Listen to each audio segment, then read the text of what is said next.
What's up, Saints? I'm Arthur Nagus, and I hope you're having a very happy Valentine's Day. And I'm Jonas Stoffel. And this is SFHS Today.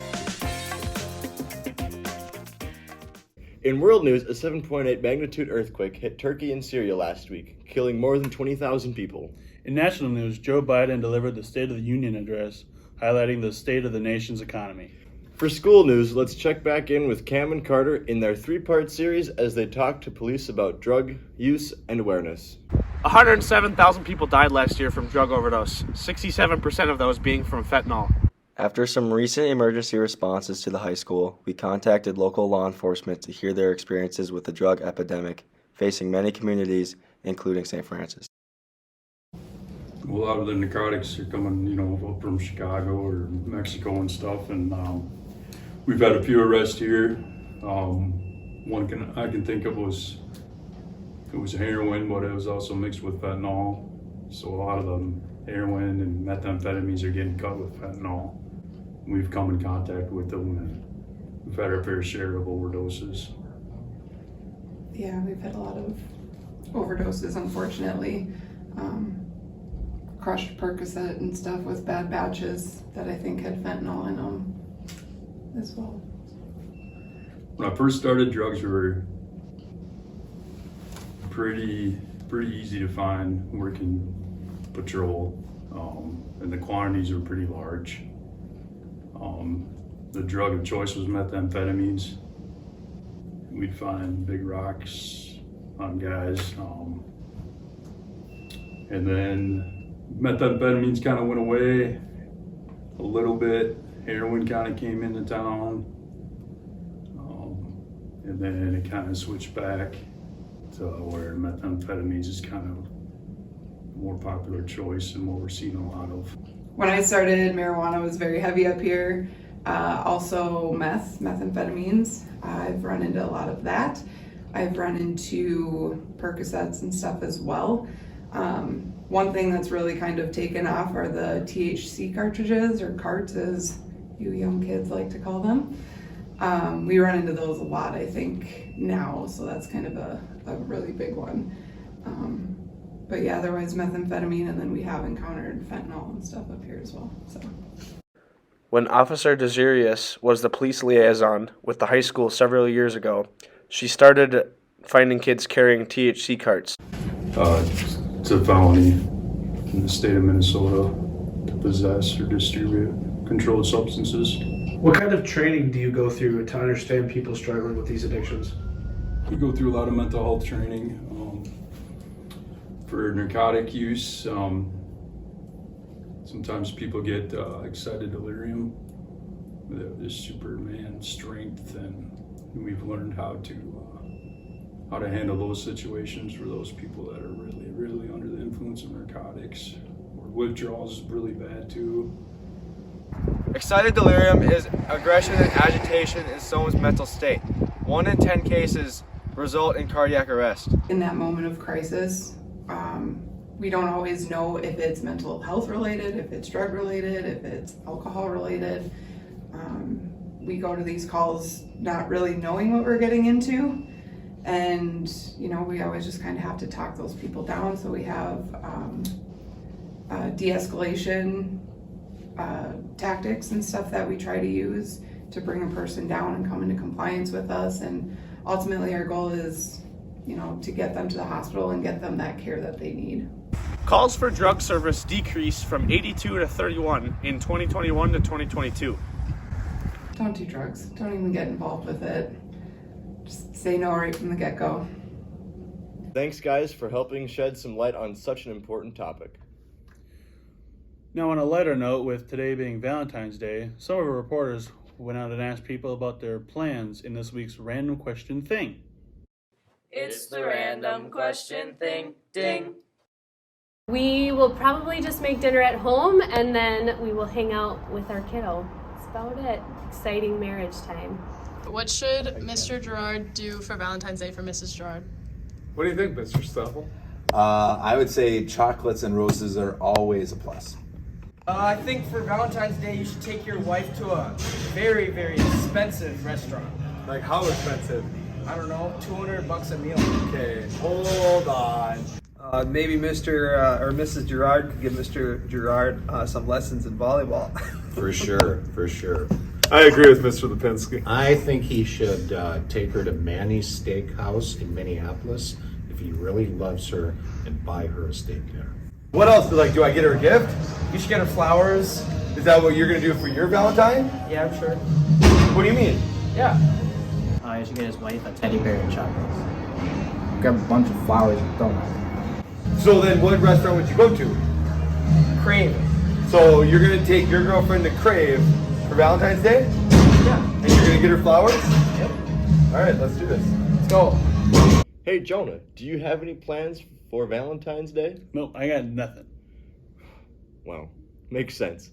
Speaking of Valentine's Day, we had our reporters rate some rom-coms. Since it's Valentine's Day, we asked the SFHS media team what their favorite rom-coms were to watch with their significant others. Or alone.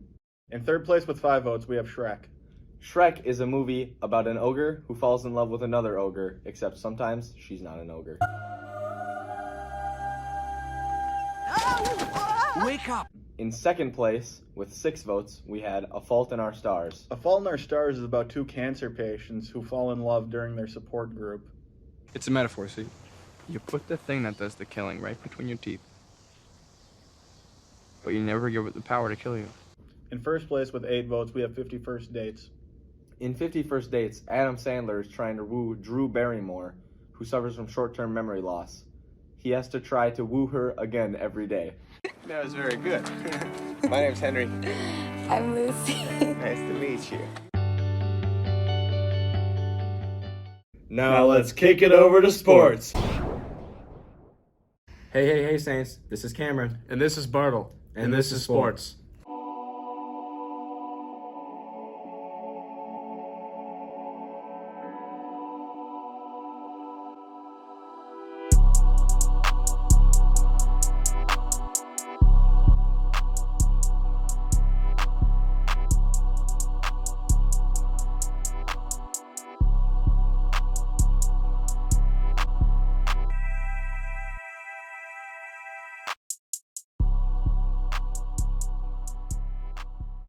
In national sports news, the Kansas City Chiefs beat the Philadelphia Eagles 38-35 in Super Bowl 57.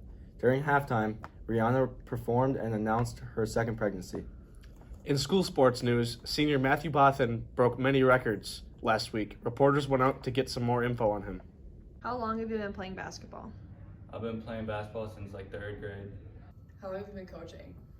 I have been in St. Francis since 2003, serving as a basketball coach in various capacities. I was an assistant for many, many years under both Ron Larson and Ryan Hauge. And in 2017, I took over as the head coach. So I think that would be I think this is my 7th season as the head coach. I started coaching, I think it was 2005. I started coaching basketball here in St. Francis, so about 17 years. Do you have any college plans for basketball? Yeah, I'm committed to North Dakota to play basketball. How long have you been coaching Matthew? Matthew was brought up into our high school program as a 7th grader. As a 7th and 8th grader, he played on our freshman team, and as a 9th grader, he was a 6th man on our varsity team, and he's been a starter his sophomore, junior, and senior season. I got to know Matthew as a 3rd grader. I started coaching his travel basketball team in 3rd grade and have been coaching him ever since. How does it feel to break the leading points scored in a career and to break the record of points scored per game? It's a good feeling. It was just a fun night. Tell us a little bit about the records that Matthew broke. He's broken a lot of records. I think the most notable one is probably the career scoring record. A week ago, we played in Pine City, and he broke the single game scoring record, which was held by a guy named Dennis Nutter from 1973. And the old record was 43. And that night, Matthew had 46 points to break the record.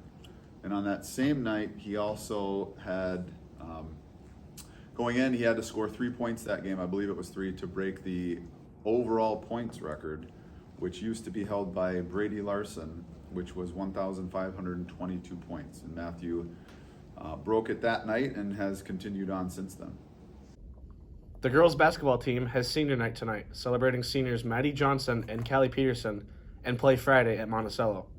The boys' basketball team plays at Princeton on Tuesday and at Monticello on Friday.